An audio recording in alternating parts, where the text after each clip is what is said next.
Praise lord. ప్రభుదినంలో ఉదయకాలంలో ప్రార్థనతో కూడికను ప్రారంభించుకుందాం.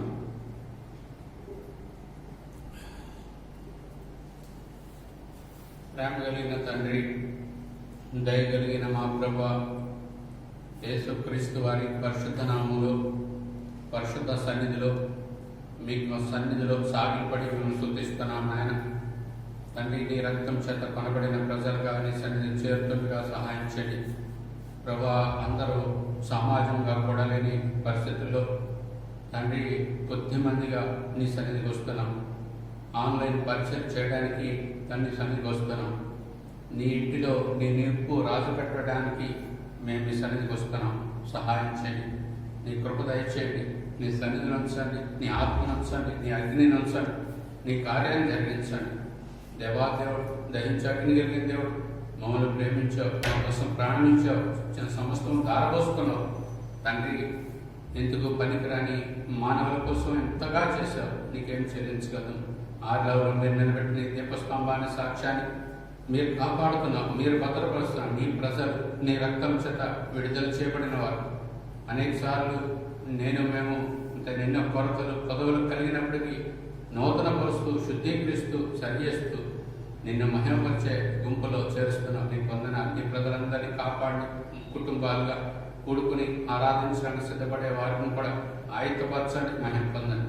మాతో ఉండండి. ఆరాధన వాక్యాన్ని అనుగ్రహించండి, పరిశుద్ధ బల వాక్యం దయచేయండి. ఆరాధన సమయం బల సమయం దీవించండి. నీ ప్రజలందరినీ కాపాడండి. మీరే మహిమ తెచ్చుకొని మాతో ఉండండి. దయ చూపించమని, పాటలో సమస్తంలో బాధ్యత వహించమని, అపాధ కార్యాలు అయిపరచవలసిందని, కావలసినవే మాటలు అనుగ్రహించండి. క్షమాభివృద్ధికరంగా నడిపించి మహిమ పొందమని మా ప్రియ ప్రభు రక్షకుడు యేసు ప్రభువు నామములో స్తుతించి ప్రార్థించి వేడుచున్నాం మా తండ్రి, ఆమేన్. మనం ప్రారంభంలో ఒక పాట పాడతాం. ఒకసారి పాస్లో పెట్టు. పాట సంఖ్య 206. నమ్మకమైన నా ప్రభు నిన్ను నేను స్తుతించను. ఆ పుస్తకాల్లో 177. జస్ట్ నేను ప్రారంభిస్తాం, పదవైపు నన్ను కట్ చేస్తాను. మీ గృహాల్లో ఇది పూర్తిగా పడుకోండి. నమ్మకమైన నా ప్రభు నిన్ను నేను స్తుతింతును, నిన్ను నేను స్తుతింతును. నమ్మకమైన నా ప్రభు కరుణతో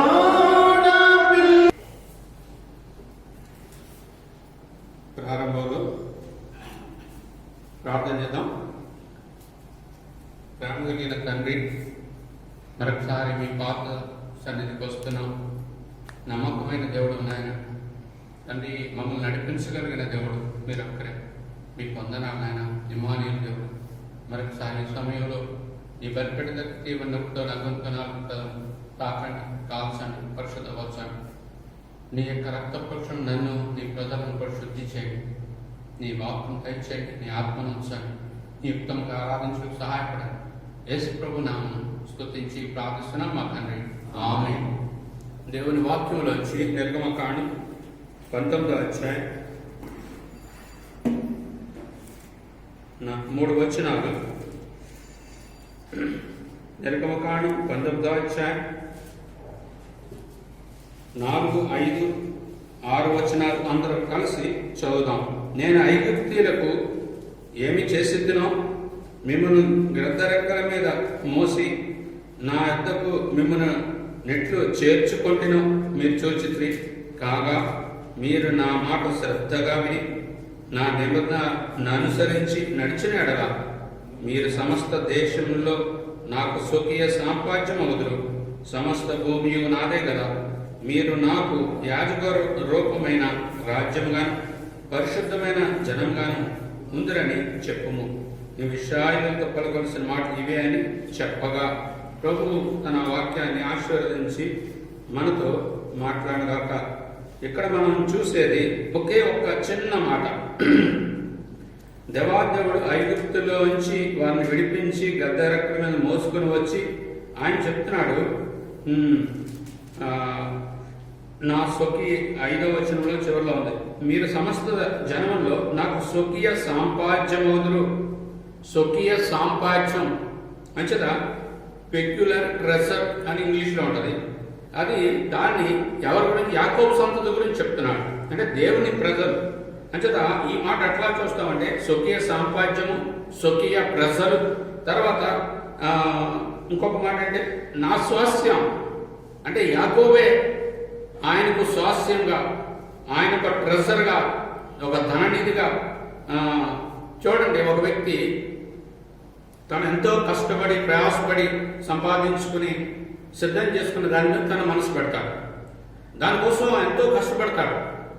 అట్లాగే ఆయన ఎంతో గొప్ప కార్యం, ఆయన ఎంత గొప్ప కార్యం యేసుప్రభు వారు చేశారు అంటే ఈ ఉదయకాలంలో మనం ఆరాధించడానికి మత్తయి సువార్త 13వ అధ్యాయంలో ఒక మాట రాయబడింది. అక్కడ పరలోక రాజ్యం గురించి చెప్తూ 44వ వచనంలో మధ్యలో చదువుతున్నాను. 13:44 ఒక్క మనుషుడు దాన్ని కనుగొని దాచిపెట్టి అది దొరికిన సంతోషంతో వెళ్ళి తనకు కలిగినదంతయో అమ్మి ఆ పొలమును కొనెను. తనకు కలిగినదంతయో అమ్మి. ఈ భూమి మీద ఎవరైనా ఒక వస్తువు కొనాలంటే కొంత ద్రవ్యాన్ని ఇచ్చిస్తారు. కానీ ఇక్కడ ఈయన చేసింది ఏంటంటే తనకు కలిగిందంతా ఇచ్చేస్తున్నాడు. ఇక తను ఏది ఉంచుకోవట్లేదు, తను ఏది కలిగి ఉండట్లేదు, అంతా ఇచ్చేసి దీన్ని కలిగి ఉంటున్నాడు. దాన్ని ఏమంటున్నాడంటే అదే నా స్వాస్థ్యం, అదే నా భాగం, అదే నా యొక్క స్వకీయ ధనం. ఈ యొక్క ఇశ్రాయేలీల గురించి, యాకోబు సంతతి గురించి ఆయన చెప్పే మాటలు. అంచేత తనకున్న సమస్తాన్ని ఇచ్చి దేవాదేవుడు యేసుప్రభు వారు చేసిన ఈ కార్యంలో, ఈ ఉదయ కాలంలో ఆరాధన కోసం ఆ యొక్క కొన్ని విషయాలు మనం చూద్దాం. ఎట్లాగా ఎవరు ఇందులో ఈయన ఉత్తినే ఒక పని చేసి నా స్వకీయ సాంపాద్యం అని చెప్పలేదు. ఈ స్వకీయ సాంపాద్యం, స్వకీయ ప్రజలు, మీరు నా స్వాస్యము అనే ఈ పదాలు కొన్ని మాటలు బైబిల్లో రాయబడ్డాయి. మనం చూద్దాం. మొట్టమొదటిగా యెషయా గ్రంథం 48వ అధ్యాయం. యెషయా గ్రంథం 48వ అధ్యాయం.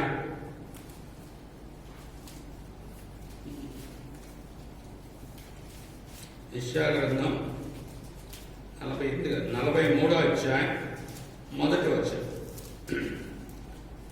43వ అధ్యాయం మొదటి. అయితే యాకోబు నిన్ను సృష్టించిన వాడు యెహోవా, ఇశ్రాయేలు నిన్ను నిర్మించిన వాడు ఇలా సెలవిస్తున్నాడు, నేను నిన్ను విమోచించి ఉన్నాను, భయపడకును, పేరు పెట్టి నిన్ను పిలిచినాను, నువ్వు నా సొత్తు, నువ్వు నా పోర్షన్, నువ్వు నా భాగం, నా స్వాస్థ్యం అని ఇక్కడ ఆయన చెప్తున్నాడు. అంచేత దేవుని సొత్తు ఎవరంటే విమోచించబడిన వారు. విమోచన ఎట్లా జరిగింది? కీర్తన గ్రంథం 49:9 చూస్తాం. వారి విడుదల చేయడానికి వారి యొక్క క్రయం అట్లే ఉండాలి. ఎవరు విమోచించలేరు. మనుషుని యొక్క స్థితి అది. మనుషుడు అంత పాపంలో అధమైపోయి ఉన్నటువంటి వ్యక్తిని విమోచించడం కొరకు ఆయన హెచ్చైన తన జీవితాన్ని, తన క్రయాన్ని చెల్లించినారు. క్రయము చెల్లించకుండా విమోచించబడరు. అది మొట్టమొదటిగా మనం చూస్తాం. ఆయన హెచ్చైన క్రయము చెల్లించి మనల్ని విమోచించారు. అంచేత నువ్వు నేను ఆయన సొత్తు అయ్యామంటే మొదటి అంశం హెచ్చైన క్రయము చెల్లించి. అంటే హెచ్చు అంటే ఇంకా ఆయన దగ్గర ఏది ఉంచుకోలేదు. తన ఏకైక కుమారుడు, అద్వితీయ కుమారుడు ఆయనే. అంటే ఆయన ఇంకో రకంగా చెప్పాలి, ఆయనే సమర్పించేసుకొని ప్రాణం ఇచ్చేసి మనల్ని కొనుక్కున్నాడు ఆయన. హెచ్చైన క్రయం. రెండవదిగా మనం చూస్తే ద్వితీయోపదేశకాండం 14వ అధ్యాయంలో, ద్వితీయోపదేశకాండం 14వ అధ్యాయం 2వ వచనం, ఏలయనగా నీ దేవుడైన యెహోవాకు నీవు ప్రతిష్ఠిత జనం, మరియు యెహోవా భూమి మీద ఉన్న సమస్త జనంలో విశేషంగా తనకు స్వకీయ జనమగడు. ఇక్కడ స్వకీయ జనం, స్వకీయ ప్రజలు అని చెప్తున్నాడు. అంచేత ఆయన తన సొంత మాట. ఎలాగనగా నీ దేవుడైన యెహోవాకు నీవు ప్రతిష్ఠిత జనం, హోలీ పీపుల్. పరిశుద్ధ ప్రజలు. మనం మొదటి నిర్గమకాండ 19:6 కూడా ఉంటది. పరిశుద్ధ జనం, రాజులైన యాజక సమూహం పరిశుద్ధ జనం అంటాడు. ఎట్లాగా పరిశుద్ధం? ఒక వ్యక్తి పరిశుద్ధం అంటే ఒక్కసారి కాదు. ఆయన శిలువ రక్తంలో ఆయన దగ్గరికి వచ్చిన వాళ్ళని కడుగుతున్నాడు, నిత్యము కడుగుతూనే ఉన్నాడు. అంచేతనే దీనికి ఎలా జరిగింది అంటే ఆయన ఆ కొలిమి గుండా వెళ్ళినాడు. పేతురు పత్రికలో మనం చూస్తాం, బంగారము ఆ కొలిమి గుండా వెళ్లకుండా శుద్ధి చేయబడదు, ప్యూరిటీ రాదు, పవిత్రత రాదు. పరిశుద్ధత తీసుకురావడానికి ఆ దేవాదేవుడే యశ్ప్రభువే శ్రమ గుండా, కష్టము గుండా, బాధ గుండా, ఇబ్బందులు గుండా, ప్రతికూలతల గుండా ఆయన వెళ్ళినాడు. ఇష్టపూర్వకంగా అర్పించుకున్నాడు. అందుచేతనే అక్కడ మనం ఆయన చూస్తాం, ఆయన శ్రమ నొందిన వాడిగా మనం చూస్తాం, బాధ నొందిన వాడిగా చూస్తాం. ఎన్నో అనుభవించినాడు. ఎందుకంటే ఆ పవిత్రతను చూపించాలి. ఆయన పరిశుద్ధ దేవుడు.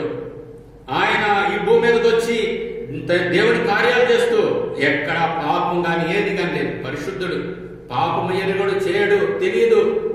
ఆ దేవాదేవుడు మన కోసం ఈ భూమి మీద దేవుని యొక్క పరిశుద్ధతను చూపించడానికి, ఆ ప్యూరిటీని తీసుకురావడానికి, ఎంత గొప్ప కార్యమో తెలియజేయడానికి ఆ అనుభవం కూడా వెళ్ళినాడు. అంటే ఆ కొలిమి కూడా వెళ్ళి ఆయన మనల్ని స్వకీయ ధనముగా, ఆయన పొందిన శ్రమల ద్వారా, ఆయన పొందిన బాధల ద్వారా మనకు ఆ శిక్ష అంతా తీసేసినాడు. ఆ నరకపు శిక్ష తీసేసినాడు, నరకపు బాధ తీసేసినాడు. మనల్ని ఏమంటున్నాడంటే పరిశుద్ధ ప్రజలు అని అంటున్నాడు. అంచేతే తిమోతి పత్రికలో 2:14 మనం ఒక మాట చూస్తాం, సమస్త దుర్నీతి నుండి మనం విమోచించి. అంటే ఒకసారే జరగలేదు, ఆయన దుర్నీతి నుంచి విడుదల చేస్తున్నాడు. మళ్ళా ఏమన్నాడు, సత్క్రియలు చేయవారుగా. ఈ 2 అంశాలు ఉంటాయి. విమోచన ఉంటుంది. ఆ టైటస్ తీతులో 2:14 సమస్త ఎంతో దుర్నీతి కలిగిన వారు దానిని విమోచిస్తున్నాడు. ఒకసారి కాదు, తర్వాత కూడా నిత్యము కార్యం చేస్తున్నాడు. రెండోది, సత్క్రియలు కలిగిన ప్రజలు ఎట్లా అవుతాం? ప్యూరిటీ, ఎంత పవిత్రతలోకి మనం వస్తామో రోజు రోజుకి ఆయన పరిశుద్ధపరిచి మంచి పనులు చేస్తాం. మనం తెలియక కొన్నిసార్లు చెడ్డ పనులు కూడా, కొన్ని పొరపాట్లు కూడా చేస్తాం. కానీ ఆయన రక్తం, ఆయన కనికరం బట్టి బల దగ్గరికి వచ్చినప్పుడల్లా క్షమిస్తూ, కనికరిస్తూ నూతన పరుస్తున్నాడు అందరినీ. ఎవరిని దూరం చేసుకోడు ఆయన. ఆయన సమకూర్చుకునే దేవుడు, ఆయన ప్రేమ కలిగిన దేవుడు. అంచేతే వీటిలో మనం ఏం చూస్తాం? ఆ శిలువ ప్రేమ, గొప్ప ప్రేమ, తన విమోచన క్రయధనం ఇచ్చి మనల్ని విమోచించినాడు. రెండోది, ఆయన ప్రేమ ఎంత గొప్పదంటే ఆయన దానికోసం ఆ కొలిమి గుండా, ఆ శ్రమ గుండా వెళ్ళటానికి ఇష్టపడి మనల్ని నరకపు శిక్ష నుంచి తప్పించినాడు. అంచేత ఇప్పుడు మంచి ఏదైనా పనులు చేయగలదు. నీ శక్తి, నా భక్తి కాదు. ఎవరన్నా స్వార్థ చెప్పామంటే అది మంది కాదు. మనం ఏదైనా కార్యం అది మంది కాదు, దేవుని కార్యం, ఆయన పరిశుద్ధత. మూడవదిగా మనం చూస్తే 1 పేతురు 2వ అధ్యాయంలో, 1 పేతురు 2వ అధ్యాయం 9వ వచనంలో మన అందరికి తెలుసున్న విషయం అది. కానీ అక్కడ ఏమనుంది? అయితే మీరు చీకట్లో నుండి ఆశ్చర్యకరమైన తన వెలుగులోనికి మిమ్మల్ని పిలిచిన వారి గుణాశయములను ప్రచురం చేయ నిమిత్తం ఏర్పరచబడిన వంశమును, రాజులైన యాజక సమూహమును, పరిశుద్ధ జనమును, దేవుని సొత్తైన ప్రజలు. మనం చూసే భాగాలన్నింటిలో దేవుని సొత్తు, దేవుని జనము ఇట్లాగే ఉంటది. అంటే నా స్వాస్యం, నా భాగం అంటాడు. ఇక్కడ దేని బట్టి అంటాడు? అక్కడ జీవములోనికి వారు ఎందులోకి వస్తున్నారు? వెలుగు జీవానికి సాదృశ్యం. అది ఆశ్చర్యకరమైన వెలుగు. అంతకుముందు అది చీకటి. అంటే చీకటి అంటే మరణం, బలహీనం, చేతగాంతనం, ఎందుకు పనికిరానితనం. ఆ స్థితి అంతా మార్చేసి, చీకటి బ్రతుకంతా తీసేసి ఆశ్చర్యకరమైన వెలుగు, అంటే జీవంతో కూడిన వెలుగు. ప్రియమైన వాళ్ళారా, నువ్వు నేను ఆ జీవాన్ని అక్కడ రాయబడిన రాజులే యాజకులు, మామూలు యాజకత్వం అంటే శక్తి కలిగిన వారు. జీవం ఎక్కడ ఉంటుందో శక్తి ఉంటుంది, బలం ఉంటుంది. ఆ శక్తిని ఆయన పోస్తున్నాడు. ఎక్కడి నుంచి పోసాడు ఆయన? దానంతటికి ఆయన మరణం అయిపోయినాడు. మరణానికి అప్పగించుకున్నాడు. దేవుని వాక్యం రాయబడింది, ఒక వ్యక్తి తన ప్రాణం ఇచ్చుడు కంటే గొప్పది లేదు. ఆయన ప్రేమ ఎంత గొప్పదంటే తన ప్రాణాన్ని కూడా ఇచ్చేయడానికి సిద్ధపడి ఈ భూమి మీదకి వచ్చి అర్పించేసుకున్నాడు. అంటే ఆయన మరణించి మూడవదిగా మనకు జీవం ఇచ్చుడు ద్వారా స్వకీయ సామ్రాజ్యం, సొత్తైన దేవుని సొత్తుగా మనము చేయబడినాం. ఇప్పుడు మన సొత్తు కాదు, ఇప్పుడు ఆయన సొత్తు మనం. అది మూడో అంశంగా జ్ఞాపకం చేయబడుతుంది. అంచేత దేవుని ప్రేమ గొప్పది. నాలుగోదిగా మనం చూసినప్పుడు ద్వితీయోపదేశకాండం 32వ అధ్యాయంలో అక్కడ యాకోబును ముచ్చటిస్తూ ఉన్నాడు. యాకోబుతో ఆయన మాట్లాడుతున్నాడు. చూడండి 9వ వచనం నుంచి 9-10 వచనాలు. యెహోవా వంతు ఆయన జనమే, ఆయన స్వాస్థ్య భాగం యాకోబే. అరణ్య ప్రదేశంలోను బేకరదొలి గల పాడైన ఎడారిలోను వారిని కనుగొని ఆవరించి పరామర్శించి తన కనుపాప వలినే కాపాడెను. యెహోవా వంతు ఆయన జనమే. అంచేత యాకోబు సంతతి నా స్వాస్థ్య భాగం. నా స్వాస్థ్యం అంటే తనకున్నదంతా ఇచ్చేసాడు, నిన్ను నన్ను కొనుక్కున్నాడు. ఇప్పుడు ఆయనకి ఏదైనా ఎక్కువ అంటే ఆయనకి వేరే ఇంకేదే ఎక్కువ లేదు. పరలోకం కానీ భూమి మీద కానీ ఎక్కడ ఎక్కువైంది? దేవుని ప్రజలే, దేవుని సంఘమే. దేవుడు తన గొప్ప కార్యం ఇక్కడ మనం ఆయన చూస్తాం. ఆయన ఎలాగ ఆవరించినట్టు వారిని కనుగొని పరామర్శించి కనికరించి కాపాడే దేవుడుగా ఉంటున్నాడు. నా జీవితంలో గొప్ప రక్షకుడుగా ఈ లోకానికి వచ్చాడు. యోహాను సువార్త 10వ అధ్యాయంలో చూస్తాం. మంచి కాపరి వలె మన కోసం ప్రాణం పెట్టి ఆయన ఆ ఎరుకో నుంచి యెరూషలేము నుంచి ఎరుకోకి వెళ్ళిపోతున్న వ్యక్తి పతనమైనప్పుడు మంచి సమరైన వలె ఆయన మనల్ని ఎంతో దయ చూపించినాడు. ఎవరూ దయ చూపించలేదు. ఈ భూమి మీద ఎంతో గొప్ప వ్యక్తులు ఉన్నారు, కానీ ఎవరూ చేయలేదు. ఆ దేవాదేవుడు మానవుడుగా ఈ లోకానికి వచ్చి ఆయన నిన్ను నన్ను కనికరించడానికి ఇష్టపడి ఆయన దిగి వచ్చినాడు. ఎలా వచ్చినాడంటే ఒక మంచి సమరయుడుగా. అంటే సమరయుడు అంటే ఒక అన్యుడుగా, అంటే పూర్తిగా తను తానుగా తగ్గించుకొని ఆయన సమర్పించుకున్న ఆ ప్రేమను మనం చూస్తాం. అందుచేతనే ఆయన ప్రేమ చాలా గొప్పది. నిన్ను స్వకీయ సామ్రాజ్యంగా సొత్తుగా చేసేసుకున్నాడు. తర్వాత దేవుని వాక్యంలో మనం చూస్తాం. 135వ కీర్తన 4వ వచనంలో అక్కడ ఆయన అంటున్నాడు, నిన్ను నన్ను ఆయన చాలా గొప్ప కార్యం చేస్తున్నాడు. చూడండి ఆయన ప్రేమ చూద్దాం. 135వ కీర్తన 4వ వచనం. యెహోవా తన కొరకు యాకోబును ఏర్పరుచుకొనెను, తనకు స్వకీయ ధనముగా ఇశ్రాయేలును ఏర్పరచుకొనెను. దేవాదేవుడు ఎవరిని ఏర్పరచుకున్నాడు? 1 కొరింథీ 1వ అధ్యాయం తెలుసు. బుద్ధిహీనులు, మన అవిధేయులు, లోబడని వారు, దేవునికి అవమానం తెచ్చేవారు, అలాంటి మనల్ని ఆయన ఇక్కడ ఏర్పాటు చేసేసుకున్నా అంటాడు. అంటే ఆయన ఏర్పాటు చేసుకోవడానికి ఆయన ఎంత గొప్ప అసమానమైన ప్రేమ చూపించినారు. అంటే అయోగ్యులను యోగ్యమైన స్థానంలో తీసుకువెళ్ళిపోయినాడు. అందుచేత నిన్ను నేను స్వకీయ ధనం అంటున్నాడు, ఇది నా సొత్తు అంటున్నాడు. అందుచేత ఆయన ఎంతగా తగ్గించుకుని ఈ భూమి మీదకి వచ్చినాడు. ఎవరు కొంతమంది ఆయన రికగ్నైజ్ చేయలేదు, ఎవరు ఒక సామాన్య వ్యక్తిగా గుర్తించినారు.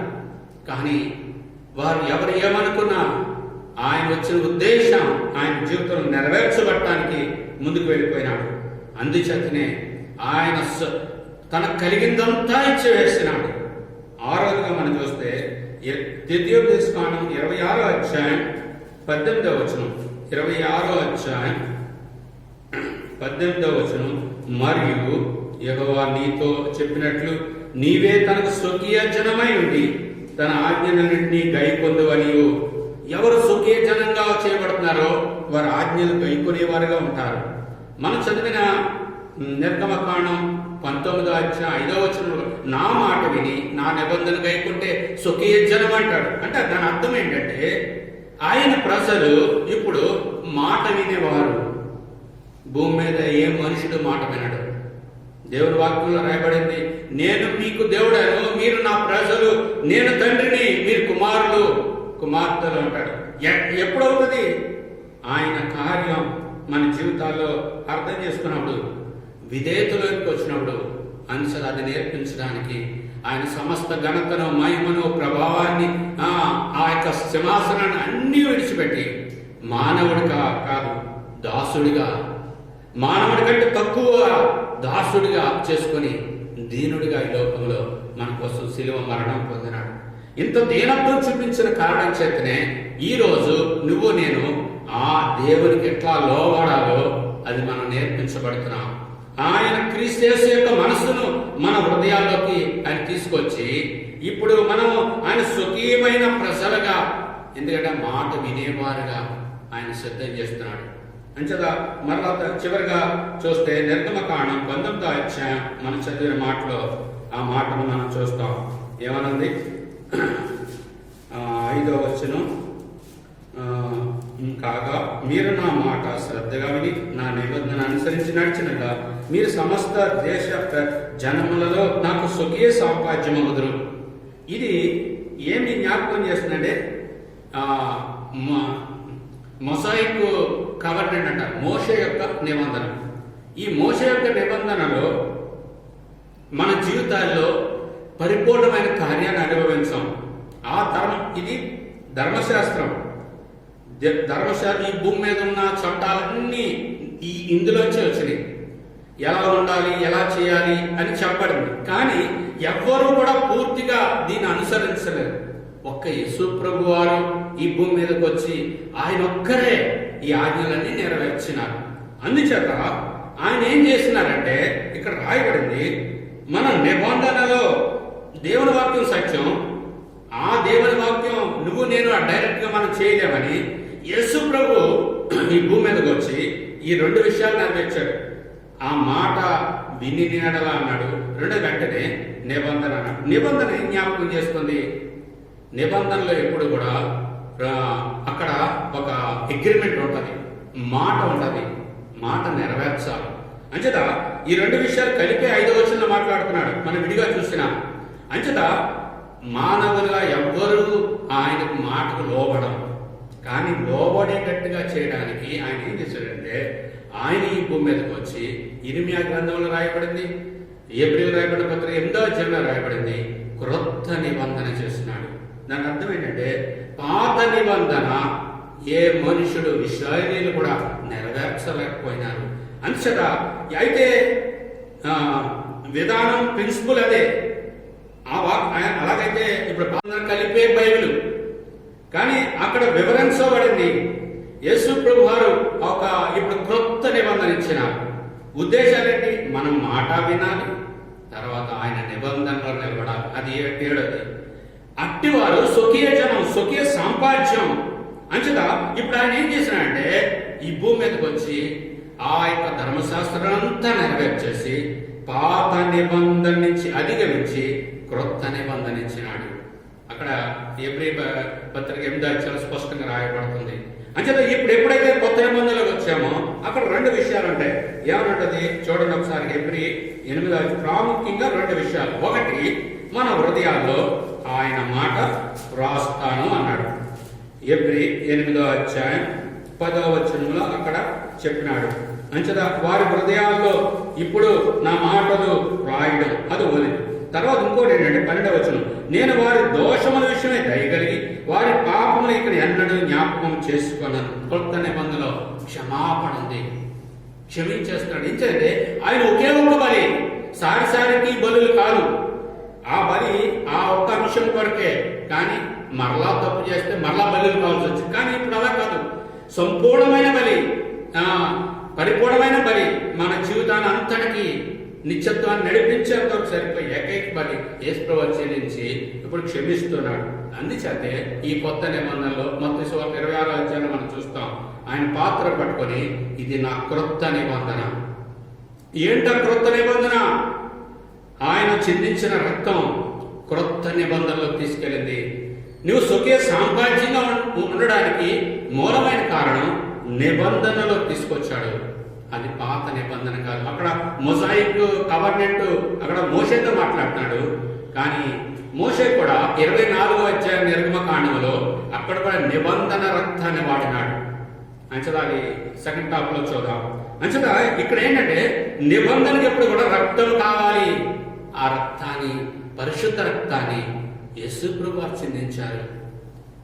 ప్రియమైన వారులారా, అంచేత దీన్ని ఏమంటారంటే కీర్తన 50లో మనం చూస్తాం. ఏమని? యేసు ప్రభువు వారి కార్యం 5వ వచనం. కీర్తన 50 4 తన ప్రజలకు ఆయన తన ప్రజలకు న్యాయం తీర్చి బలి అర్పణ చేత నాతో నిబంధన చేసుకుని నా భక్తుల నాయకుడు సమకూర్చుడి. ఇప్పుడు ఆయన బలి అర్పణతో నిబంధన చేస్తున్నాడు. అదే క్రొత్త నిబంధన. బలులు అర్పించే నిబంధన కాదు, ఆయనే బలి. ఆయన బలి ద్వారా నిబంధన చేయబడిన ప్రజలు ఇప్పుడు నీ నిబంధనలోకి తీసుకొస్తున్నాడు. తద్వారా ఆయన ప్రేమను కనపరిచినాడు. ప్రియమైన వారులారా, ఎంత అద్భుతమైన ప్రేమ, ఎంత దయ! అంచదే ఈ మత్తయి సువార్త 13వ అధ్యాయం 44లో తనకు కలిగినదంతా సమస్తమును ఆయన ఇచ్చి నిన్ను నన్ను తన స్వాస్యంగా చేసుకున్నాడు. ఇక్కడ నువ్వు స్వకీయ సంపాద్యం. ఈరోజు నువ్వు నేను ఆయన సొత్తు, ఆయన ప్రజలం, ఆయన బిడ్డలం, ఆయన సొత్తు, ఆయన్ని గణపరచాలి అని అప్పుడే ఇదే 50వ కీర్తనలో మనం చూస్తాం. 14 దేవుడికి స్తుతియాగం చేయము, మహోన్నతుని నీ మొక్కుబడులు చెల్లించు. 23 స్తుతియాగం అర్పించేవాడు నన్ను మహిమపరచుచున్నాడు. అంచేత దేవుని స్తుతించేవాడు ఆయనకి మహిమను ఆరాధనలో మహిమ తీసుకురావాలి, బల్ల ద్వారా కూడా మహిమ తీసుకురావాలి. అంచేత ఇక్కడ మనం చూస్తాం ఎప్పుడు మహిమ మనం ఆ స్వకీయ సంపాద్యముగా. ఇంకా ఎవరైనా గృహాల్లో వాక్యం వింటున్నప్పుడు మీ జీవితాల్లో స్వకీయ సంపాద్యంగా చేయబడకపోతే మీరు ప్రభు ప్రజలు కాదు. దానికోసం ఆయన తను తానుగా అర్పించేసుకున్నాడు. మొదటిగా ఆయన విమోచకుడు, విమోచన కార్యం చేసినాడు. దానికి విమోచన ఖైదనాన్ని ఇచ్చినాడు. రెండవదిగా నిన్ను నన్ను పరిశుద్ధపరిచి ప్రతిష్ఠించడానికి, మన తెలుగులో అయితే ప్రతిష్ఠించినాడు అంటున్నాడు, ఇంగ్లీష్లో హోలీ పీపుల్ అన్నాడు. అంటే దానికి కొలిమి గుండా వెళ్ళినాడు, శ్రమ గుండా వెళ్ళినాడు, బాధ గుండా వెళ్ళినాడు, నిన్ను నన్ను ప్యూరిటీగా పవిత్రంగా చేయడానికి. తర్వాత మూడవదిగా మనకు జీవం ఇస్తున్నాడు. ఎలాగా? చీకటిలోంచి ఆశ్చర్యకరమైన వెలుగు. అంచెదా జీవం అంటే శక్తి, బలం, ఇవన్నీ ఆయనే. ఒక బలహీనులకు, ఎండిపోయిన వారికి, పాపంలో జీవించే వారికి ఇప్పుడు దేవాదేవుడు ఆయన మరణం అయిపోయినాడు. ఇక మనకి నరకము లేదు, నష్టము లేదు, విడిపించినాడు. అంచేత ఆయన కార్యం, ఆయన ప్రేమది. తర్వాత 4వదిగా మనం చూస్తే యాకోబు నువ్వు నా యొక్క సొత్తు. ఏమంటున్నాడు? నా జనము అరణ్య ప్రదేశంలో వారిని కనుగొని ఆవరించి పరామర్శించి కాపాడు. ఎంతో కనికరం చూపించాడు, ఎంతో గొప్ప రక్షణ. కాపాడంటే రక్షకుడు మంచి కాపురు వలె ప్రాణం పెట్టినాడు. తర్వాత 135వ కీర్తన 4వ వచనం అంటే 5వ అంశం, ఏర్పరచుకున్నాడు. ఎవరిని? అయోగ్యుల్ని, బుద్ధిహీనుల్ని, తిరుగుబాటు కలిగిన వారిని, తప్పిపోయేవారు మనల్ని ఏర్పాటు చేసుకున్నాడు. ఎంత గొప్ప కార్యం! దానికోసం ఆయన ఏమీ కానివాడిగా అయిపోయినాడు, తను తాను రిక్తునిగా చేసేసుకున్నాడు. తర్వాత 6వదిగా ద్వితీయోపదేశకాండం 26:18 ఆజ్ఞని గైకొనివాడు నా యొక్క సొత్తు అంటున్నాడు, నా ప్రజలు అంటున్నాడు.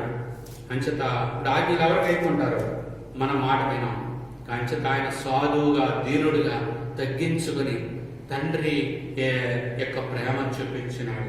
అంచేత ఆయనంత మాట విన్నట్టుగా ఎక్కడా లేదు. అదే ప్రేమ మనలో పోస్తున్నాడు. చివరిగా ఆయన నిబంధన ఏర్పాటు చేసినాడు. ఇది మొసాయిక్ నిబంధన కాదు, అది మనల్ని రక్షణలోకి నడిపించదు. ఇప్పుడు క్రొత్త నిబంధన చేసినాడు. పాత నిబంధన ఆయన నెరవేర్చి క్రొత్త నిబంధన ఇచ్చి దీనిలో మనకు పాలిచ్చినాడు. తద్వారా ఆయన రక్తం ద్వారా క్షమాపణిస్తున్నాడు. ఇప్పుడు ఆయన మన హృదయంలో వాక్యం పెడుతున్నాడు. పరిశుద్ధాత్మ దేవుడు ఇప్పుడు మనలో ఉంటున్నాడు. ఈ పరిశుద్ధాత్మ దేవుని ద్వారా ఇప్పుడు దేవుని వాక్యం మనలో ఆశ పుట్టిస్తున్నాడు. అప్పుడు మనం స్వకీయ సాంపాద్యంగా ఉంటున్నాం. 7 భాగ్యాన్ని ఆయన మన జీవితంలో కార్యం చేస్తున్నాడు. ఇదంతా ఆయనే తనకున్నదంతా ఇచ్చివేసి ఈ రోజు ఏమంటున్నాడంటే నా ప్రజలు నాకు ఎక్కువ, ఇంకేది ఎక్కువ కాదు, పరలోకం కాదు, భూమి మీద ఈ సృష్టి ఏది కాదు, దేవునికే మనం ఎక్కువైతే నీవు ఆ దేవుని అంత ఎక్కువగా ప్రేమించాలి, ఎక్కువగా ఆరాధించాలి. ఈ అంశంతో నీ హృదయారా నీ ప్రభుని, నీ ప్రభు చేసిన త్యాగాన్ని, తనకు ఉన్నదంతా ఇచ్చివేసి నిన్ను కొనుక్కున్నాడు. దానికి కృతజ్ఞతగా నీ గృహాల్లో ప్రతి ఒక్కరూ నీవు రక్షణ లేని ఈ దినాన్ని రక్షణ పొంది నువ్వు ఆరాధించు. నీ జీవితాన్ని మార్చుకో. రక్షణ పొందిన ప్రతి వ్యక్తి నోరు విప్పి 15 నిమిషాలు మీ గృహాల్లో ఆరాధన చేసుకోండి. ప్రార్థన చేసుకున్నాం. ప్రేమ కలిగిన తండ్రి, దయాళుడ వందనాలు చెల్లిస్తున్నాం. ఇచ్చిన మాట దీవించి ఆరాధన సమయం ఆశీర్వది మహిమ పొందమని యేసు ప్రభువు నామమున స్తుతించి ప్రార్థిస్తున్నాం మా తండ్రి. ఆమేన్. దయచేసి గమనించండి, మనము చిన్న పాట పాడుకుంటాం, ఆరాధనకు వెళ్తాం. అంచేత మీరు ఈ విషయాన్ని గమనించి మీ గృహాల్లో ఆరాధన సిద్ధపడండి.